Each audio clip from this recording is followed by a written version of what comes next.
This is an old man's view of what I think is wrong with our country. And where do we go from here? Pardon the casual look. I just got in from work. But we just got the news today. I'm sure everyone's heard by now that Charlie Kirk was assassinated today. My dog misses me. Where do we go from here, and what's happened to our country? Why are we talking about a political assassination? Make no mistake, this was a political assassination. I watched some of the video today while I was working, and that was a targeted hit, and it was a very professional hit. I don't know who was behind it, if it was a lone actor or someone that had some sort of organizational support or backing, I don't know. But what really makes it worse is this man is 31 years old. He had a wife and 2 babies at home.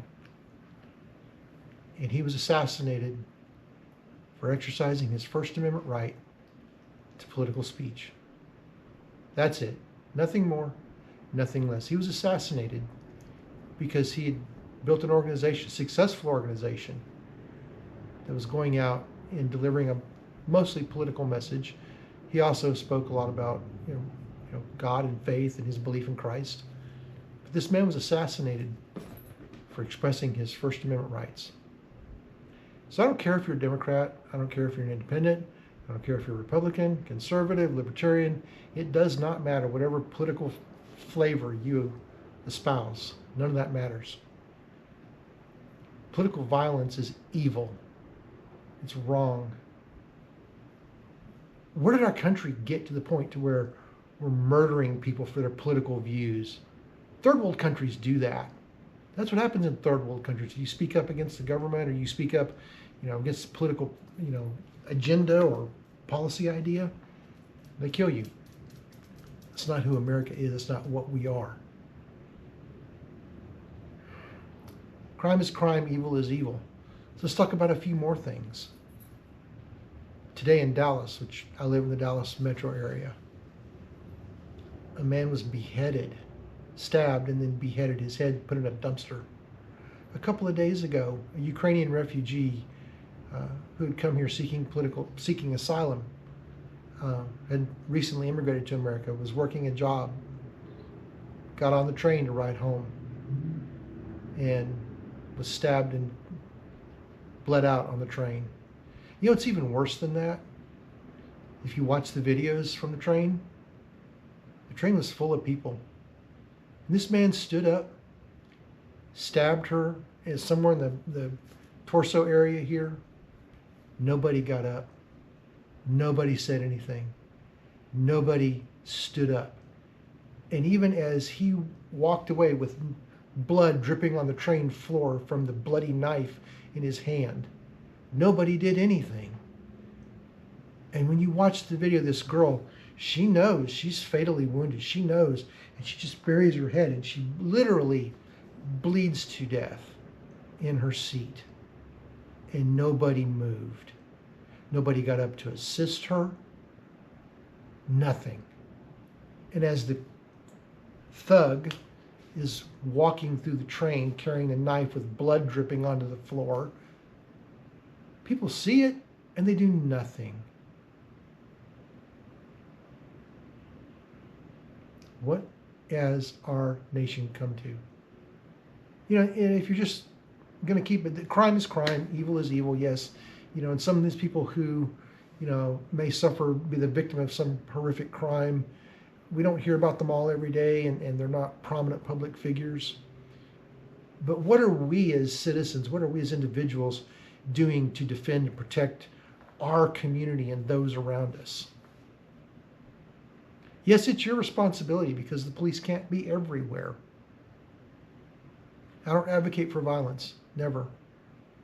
But it's your community. We all should play a role. Now, as far as political violence, we've seen an explosion of it in the last 5 or 6 years.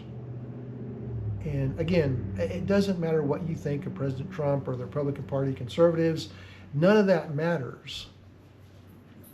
A young boy took a shot at the president, was back during the campaign, I believe. Uh, Last year, yeah, it was last year during the campaign, and almost killed him, grazed his ear. Another half inch or inch one way or the other, and that would have been it. And since then, there has been another assassination attempt. President Trump was playing golf on a golf course, and fortunately, the Secret Service saw the guy, the gunman, hiding along the fence line, and was able to stop him. If you want to go back a few years, there was the shooting of Steve Scalise, where he was critically wounded, still suffers from that wound today, where it was the Republican, it was at the ball field where the Republican team was practicing for the annual Republicans versus Democrats baseball game. And a gunman comes in with an AK-47 and started shooting everybody up. Luckily, there were a couple of police officers, Secret Service agents, I think, who were there and were able to engage the gunman and bring an end to it. But they were wounded as well in the attack. I have a theory, and I'm going to share it. And Democrats, put your seatbelts on, because I'm going to talk to you for a minute, okay? You cannot call your political rivals Nazis and fascists and dictators and white supremacists and racists and all these other insults. Because if you do that long enough, and you've done it for almost 10 years now, in fact, you want to go farther back, you called George Bush some of those names. So I'm really kind of targeting this at media and media corporations. When you bring your people on the air or on your podcasts or internet-based shows, YouTube, and you espouse that rhetoric for almost a decade, don't you think you're going to influence somebody to act on that? They're going to think, well, if I'm shooting a Nazi, or I'm shooting a white supremacist, or I'm attacking, a fascist, or someone who's a tyrannical dictator. Don't you think that type of rhetoric over a decade's worth of time might influence somebody? I do. Stop it. It's okay to talk about ideas. It's okay to debate ideas. It's okay to debate foreign policy, domestic policy, abortion, taxes, foreign donations to foreign. It's okay to evaluate all those topics, and we should. But there was a time in America where we understood that robust, honest political debate and even passionate disagreement is okay. It's okay. It's healthy. So if you think that somebody, let's pick a strong issue, abortion. Let's say, one's pro-life, one is, pro-abortion. It's not okay to call one or the other Nazis and fascists and dictators and, tyrannical, evil people. And you have. So my challenge to MSNBC, which is now rebranded as MS Now, I'm going to call you MSDNC, okay? Because you're a bunch of liars. You get on TV and it's anti-conservative 24/7. Stop it. Fox News and some of the other conservative-based media, you open your broadcast and it's all right-leaning slant, your whole broadcast. Stop it. Tell us what's going on. Just say, the president gave a speech today and he said X, Y, and Z. Or today, Congress passed a new bill and this is what it does. Today, I was just blown away, stunned. There was a little segment I saw on X. It was like 10 seconds long, and it was from MSNBC. I don't know if they've completely rebranded as MS Now yet. I don't know. But a female news person behind the news desk had somebody on the phone, a caller that had called into the news show, and the caller went as far as to say that he thought it could have possibly been some gun-toting, MAGA person in the audience that fired a round off in the air or something. Where does that come from? I mean, X, Facebook, Instagram, there was thousands of videos, people videoing the event. And if you watched one of those videos, this was obvious. This was a targeted assassination at Charlie Kirk on that stage. And to be so dishonest because you're talking to a political side that you just, you don't know the full facts, you don't know the full story, but you get up there and say, oh, it's probably some MAGA guy with a gun in the audience. How intellectually dishonest. None of us should buy into, listen to, or even entertain that sort of useless rhetorical reporting. That's not reporting. That's garbage. You should lose your press credentials for that. You should lose your FCC license to broadcast for allowing that kind of garbage. Or if something like that happens on your newscast, you should stop it and you should say, that's unconfirmed opinion at this point or something, and we'll bring you all the facts when we have more data. Something. You should do something. You should take responsibility, and you have not. And for 10 years, you have called conservatives and Republicans the most vile, evil names, and you have called us Nazis and fascists, and I don't have words. Stop it. And to the Democratic Party, if you want to recover from this, listen closely. Barack Obama, I applaud you for making a statement from you and Michelle today, saying that political violence is not acceptable. The same for many Democrat leaders. I've seen some statements in the news so far that have condemned this action and have absolutely, condemned political violence of any sort. Thank you. Thank you for doing that. That's a great start. Thank you for doing that.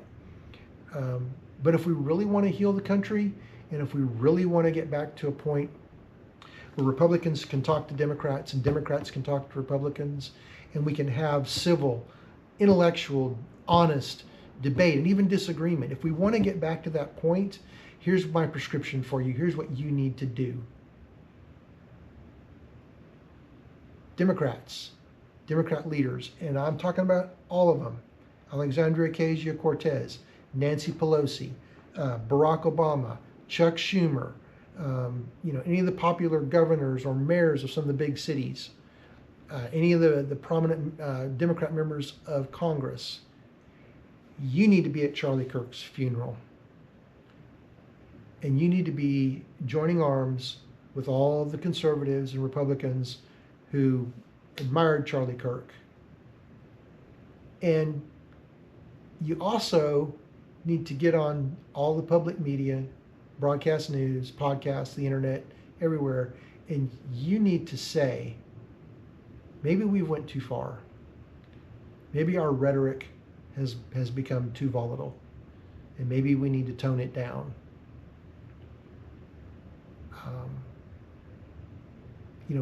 Regardless of what you think of Donald Trump or Speaker Johnson,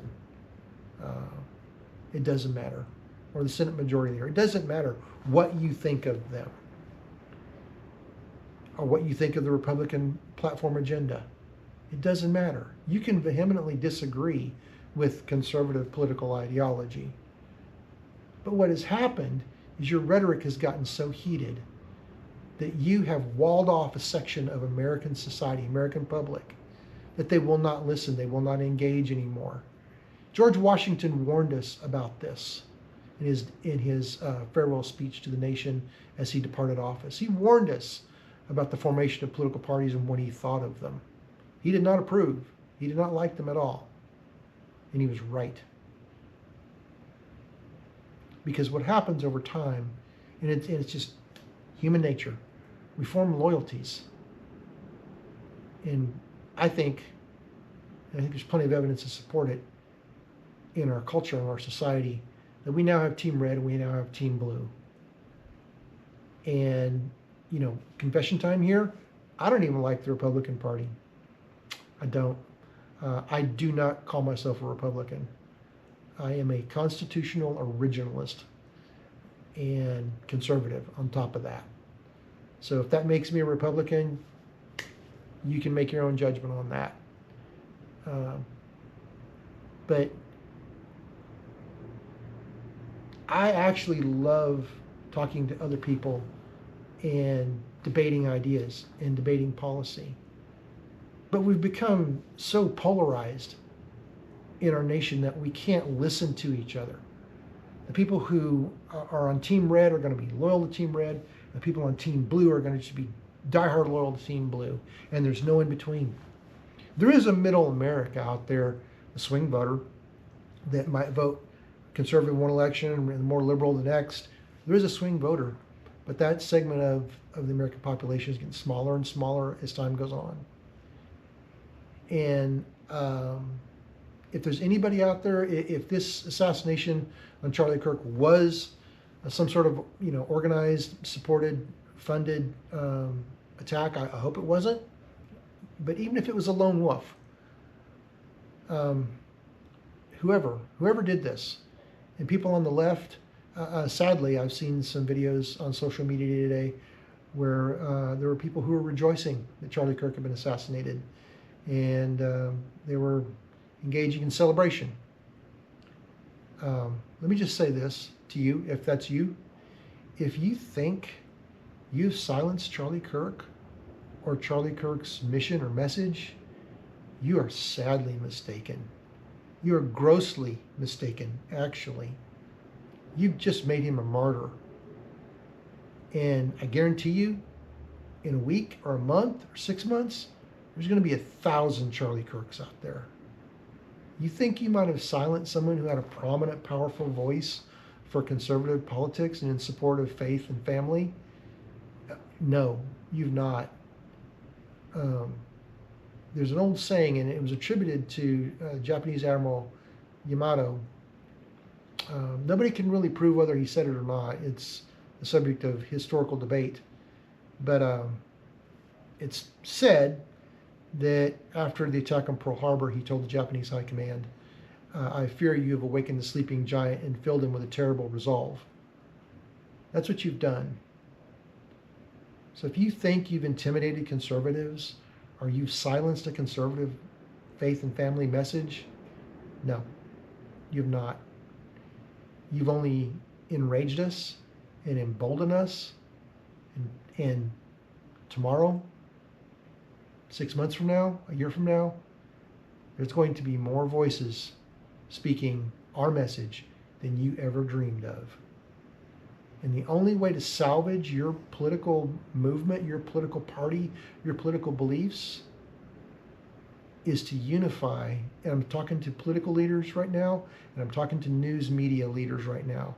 The only way to salvage the left movement, the democratic movement, the progressive movement in this country is for you to unify with Republicans and conservatives and independents against this type of violence and against the rhetoric.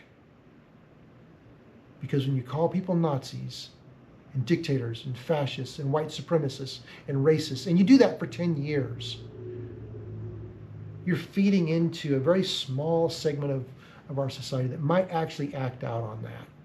They might actually be so mentally deranged and unable to process reality versus rhetoric that will find a way, make a plan, and carry out some sort of violent attack. And that's what happened today. And you own that. You need to fix it. We talk about, bringing down the temperature. And the only way you can do it is to make bold moves. So here's another fun one. For anybody on the left, and this includes political leaders, this includes media personalities, and just everyday people. If you have made those types of name-calling allegations, you need to get online. You need to get in front of the camera. You need to get on a podcast, and you need to say, I was wrong. That type of rhetoric is dangerous for our country. You do that, you might earn some points with some of us on the conservative side. You just might get some of us to want to engage and work together again. But that's what you got to do. That's my political prescription for this nation. Is for crime, as for the violent crime, rape and murder and assaults and violent attacks and theft and carjacking and all this stuff. It's time to this defund the police movement and all this anti-police rhetoric that took place in the last decade. It's time to put that in the garbage bin of history. Now, that's a whole other discussion, how to have effective policing, and I actually have some thoughts on that as well, but we have to take back our streets. We have to take back our country. And I'm not talking about Team Red versus Team Blue. I'm talking about making our cities and our streets and our neighborhoods safe for all of us. So that's my thoughts on it. And we pray for the Kirk family, because now there are two very small children who no longer have a dad. And it doesn't matter what Mr. Charlie Kirk's political beliefs were. There are now two small children who no longer have a dad. And a single mother now who no longer has a soulmate. She's lost her spouse. And that's not something to rejoice about. That's not something to celebrate. I would never wish that on my worst enemy.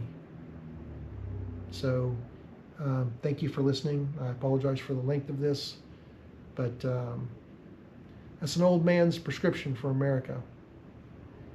And one more thing I'm going to say, we need to turn back to God. I don't care if you're an atheist or any other non-Christian belief. 10 Commandments are the 10 Commandments. Thou shalt not steal, thou shalt not kill, thou shalt not covet thy neighbor's wife, and thou shalt not murder. Thou shalt not kill, actually. I think I already said that. Those are, those came out of the Bible in absolutely, in the Christian movement, sure. But what's wrong with those things?